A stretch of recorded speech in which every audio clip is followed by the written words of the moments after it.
যখন উপদেষ্টা ছিলাম না, পরিবেশ কর্মী ছিলাম, এখনো আত্মার মধ্যে পরিবেশ কর্মী আছি, তখনও এটাই ভাবতাম যে আমরা যে খালি এসে একটা সংবাদ সম্মেলন হতো আর সংবাদ সম্মেলনে বলা হতো আমাদেরকে $1 বিলিয়ন দিবে বলে প্রতিশ্রুতি দিয়েছে। এটাই আপনারা শুনতেও চান, এটা শুনলেই আপনারা খুশি হন। কাজে আমাদের আসলে প্রয়োজনটা কি সেটা বুঝতে হবে। এখন মিটিগেশনের কথা যদি আমরা বলি, এইবারও কিন্তু আসলে এইবার এজেন্ডাটাই তো ছিল, বলা হচ্ছে ক্লাইমেট ফিন্যান্স। আমি যখন আমার মন্ত্রণালয় থেকে ব্রিফ করা হয়, আমি বললাম যে মিটিগেশন নিয়ে বললেন না, মানে মিটিগেশন নিয়ে এবার কোনো কথা হবে না। যেহেতু মিটিগেশন নিয়ে এজেন্ডাটা সেটিং করা হয়েছে ওইভাবে যে মিটিগেশন একটা ছোট্ট বিষয়, সেজন্য তারা মিটিগেশন নিয়ে ব্রিফই করবে না। তারপর আমরা গেলাম প্রধান উপদেষ্টা মহোদয়ের ওখানে, উনি বললেন তোমরা যে খালি কি অ্যাডাপ্টেশন টাকা বলো, এইগুলো তো আমার ভালো লাগে না। আমাদের তো রাজনৈতিক অবস্থানটা ঠিক করতে হবে।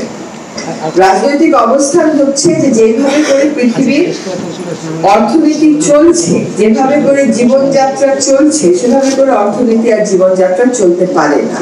যদি সেভাবে করেই চলে তাহলে এসব নেগোসিয়েশন আসলে বেশি অর্থ আমাদের জন্য বহন করবে না। একজন বলেছেন যে উইন্টারে আমরা এসি ছাড়ি কেন। আমি একটু জিজ্ঞেস করি, উইন্টারে এই দুপুর 1টার সময় আমরা এতগুলো বাতি জ্বালিয়ে রাখলাম কেন? এটা হচ্ছে লাইফস্টাইল চেঞ্জ। আপনি উন্নত বিশ্ব ভুলে যান। আপনার দেশে কি আপনি জ্বালানি সুবিচার করছেন? 1টার সময় ডিসেম্বর মাসে 18 তারিখে বাতিও দরকার ছিল না, এসিরও দরকার ছিল না। আপনি আপনার লাইফস্টাইল চেঞ্জ করবেন না, বিদেশে গিয়ে বলবেন তোমরা লাইফস্টাইল চেঞ্জ করো, সেটাই বা কেমন করে করবেন? যদি বিদেশের টাকার অনুপাত আপনি প্রশ্ন করতে না পারেন এই জন্য যে আপনার টাকার অনুপাত ঠিক নাই, তাহলে বিদেশের লাইফস্টাইলও প্রশ্ন করেন না, কারণ নিজের লাইফস্টাইলও তো ঠিক নাই, তাই না?